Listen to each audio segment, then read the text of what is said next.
हाँ तो नमस्कार मेरे प्यारे साथियों, आप सभी का बहुत बहुत स्वागत है आपके अपने परिवार AY ऑनलाइन एकेडमी पर। आज के इस वीडियो में हम बिहार बोर्ड क्लास 10 के हिंदी के काव्य खंड के चैप्टर 11 लौट कर आऊँगा फिर के ऑल VVI ऑब्जेक्टिव क्वेश्चन को करेंगे, जो आपके एग्जाम 2025 के लिए काफ़ी महत्वपूर्ण है। तो चलिए बिना देरी किए जो है वीडियो को स्टार्ट करते हैं। तो आपका पहला प्रश्न है कि कवि जो है वह अगले जन्म में कहाँ लौट कर आने की बात कहता है, तो वह बंगाल में। ऑप्शन सी जो है इसका सही उत्तर हो जाएगा। यह देख सकते हैं आपके एग्जाम 2019 में पूछा गया है। इसके बाद आपका दूसरा प्रश्न है कि गंध जहाँ होगी ही भरी, है ना, गंध जहाँ होगी ही भरी, मतलब कि जो यहाँ पे मिटाया हुआ किस कवि की पंक्ति है, तो यह जीवनानंद दास की। ऑप्शन बी जो है इसका सही उत्तर हो जाएगा। इसके बाद आपका अगला प्रश्न है कि लौट कर आऊंगा फिर कविता किस कवि द्वारा जो है वह भाषा रूपांतरित की गई है, तो यह प्रयाग शुक्ल द्वारा। ऑप्शन सी जो है इसका सही उत्तर हो जाएगा। इसके बाद आपका अगला प्रश्न है कि जीवनानंद दास की किस कविता को प्रबुद्ध आलोचकों द्वारा रविंद्रोत्तर युग के श्रेष्ठतम, है ना, कविता की संज्ञा दी गई है, तो वह वनलता सेन के द्वारा। ऑप्शन बी जो है इसका सही उत्तर हो जाएगा। इसके बाद आपका अगला प्रश्न है कि लौट कर आऊंगा फिर कविता में कवि एक ही बार कहाँ आने की लालसा व्यक्त करता है, तो मातृभूमि बंगाल में। ऑप्शन डी जो है इसका सही उत्तर हो जाएगा। इसके बाद आपका अगला प्रश्न है कि लौट कर आऊंगा फिर कविता में चर्चित रूप सा क्या है, तो नदी। ऑप्शन डी जो है इसका सही उत्तर हो जाएगा। इसके बाद आपका अगला प्रश्न है 7 नंबर का कि रंगीन बादलों के बीच कौन लौटते होंगे, तो सारस। ऑप्शन सी जो है इसका सही उत्तर हो जाएगा। इसके बाद आपका अगला प्रश्न है कि जीवनानंद दास किस भाषा के रचनाकार हैं, तो बांग्ला। ऑप्शन सी जो है इसका सही उत्तर हो जाएगा। इसके बाद आपका अगला प्रश्न है कि जीवनानंद दास के निधनोपरांत लगभग कितनी कहानियां प्रकाशित हुई, 100। ऑप्शन ए जो है इसका सही उत्तर हो जाएगा। इसके बाद आपका अगला प्रश्न है कि लौट कर आऊंगा फिर कविता में किस फसल के खेत की चर्चा है, तो धान के। ऑप्शन सी जो है इसका सही उत्तर हो जाएगा। इसके बाद आपका अगला प्रश्न है कि कवि क्या बनकर तैरते रहने की कामना करते हैं, तो हंस बनकर। ऑप्शन बी जो है इसका सही उत्तर हो जाएगा।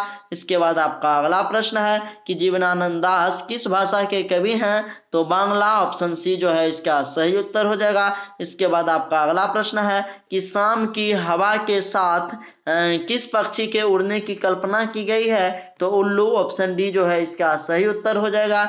इसके बाद आपका अगला प्रश्न है कि उल्लू की बोली किस पेड़ पर सुनने की बात कवि ने कही है, तो कपास। ऑप्शन बी जो है इसका सही उत्तर हो जाएगा। इसके बाद आपका अगला प्रश्न है कि कवि किसके बीच अंधेरे में होने की बात करता है, तो ये जो है सारस। ऑप्शन डी जो है इसका सही उत्तर हो जाएगा। इसके बाद आपका अगला प्रश्न है कि लड़के की नाव कैसी है, तो पुरानी। ऑप्शन सी जो है इसका सही उत्तर हो जाएगा। इसके बाद आपका अगला प्रश्न है कि घसीली जमीन पर बच्चा क्या फेंकेगा, तो चावल। ऑप्शन बी जो है इसका सही उत्तर हो जाएगा। इसके बाद आपका अगला प्रश्न है कि कवि किसके पालने की बात करता है, तो कुहरे के। ऑप्शन सी जो है इसका सही उत्तर हो जाएगा। इसके बाद आपका अगला प्रश्न है कि जीवनानंद दास का जन्म कब हुआ था, तो 1899 ईस्वी में। ऑप्शन सी जो है इसका सही उत्तर हो जाएगा। इसके बाद आपका अगला प्रश्न है कि जीवनानंद दास थे, तो ये जो थे यथार्थवादी। ऑप्शन बी जो है इसका सही उत्तर हो जाएगा। इसके बाद आपका अगला प्रश्न है कि जीवनानंद दास की रचना है, तो जरा पलक पालक। ऑप्शन ए जो है इसका सही उत्तर हो जाएगा। इसके बाद आपका अगला प्रश्न है कि कवि किसके आमंत्रण पर आने की बात कहता है, तो नदियों और मैदानों के। ऑप्शन सी जो है इसका सही उत्तर हो जाएगा। इसके बाद आपका अगला प्रश्न है कि लौट कर आऊंगा फिर कविता को हिंदी में रूपांतरण किए हैं, तो प्रयाग शुक्ल ने। ऑप्शन बी जो है इसका सही उत्तर हो जाएगा। इसके बाद आपका अगला प्रश्न है कि इनमें से कौन सी कृति जीवनानंद दास की नहीं है, तो भूमिजा। ऑप्शन डी जो है इसका सही उत्तर हो जाएगा। इसके बाद आपका अगला प्रश्न है कि कवि अगले जन्म में क्या क्या बनने की संभावना व्यक्त करता है, तो कौवा, हंस, उल्लू, सारस। ऑप्शन बी जो है इसका सही उत्तर हो जाएगा।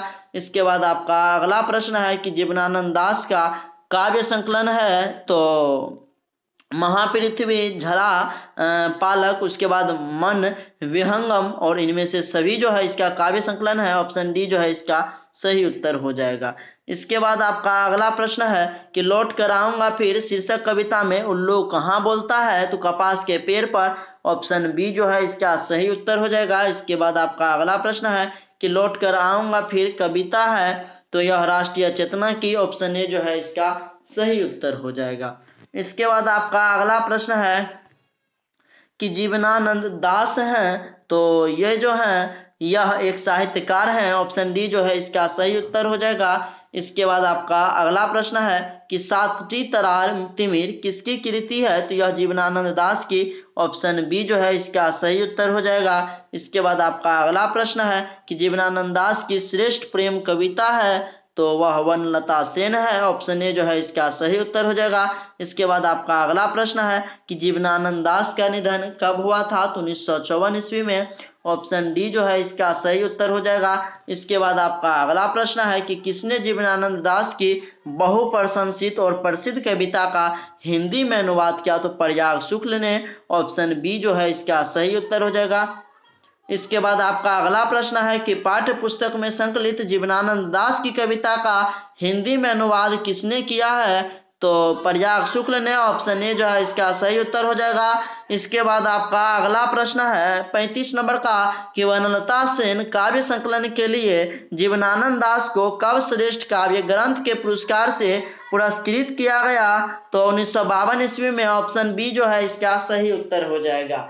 इसके बाद आपका अगला प्रश्न है कि जीवनानंद दास को जाना जाता है तो बांग्ला के आधुनिक कवि के रूप में। ऑप्शन ए जो है इसका सही उत्तर हो जाएगा। तो ये आपका लास्ट प्रश्न था तो वीडियो को यहीं पर एंड करते हैं। मुझे आशा है कि आपको ये वीडियो बहुत ही अच्छा लगा होगा। अगर आपको वीडियो अच्छा लगा तो प्लीज़ वीडियो को लाइक, शेयर और कमेंट जरूर कीजिएगा।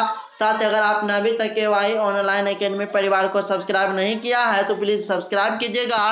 तो जय हिंद, मिलते हैं आपसे नेक्स्ट वीडियो में, तब तक के लिए बाय।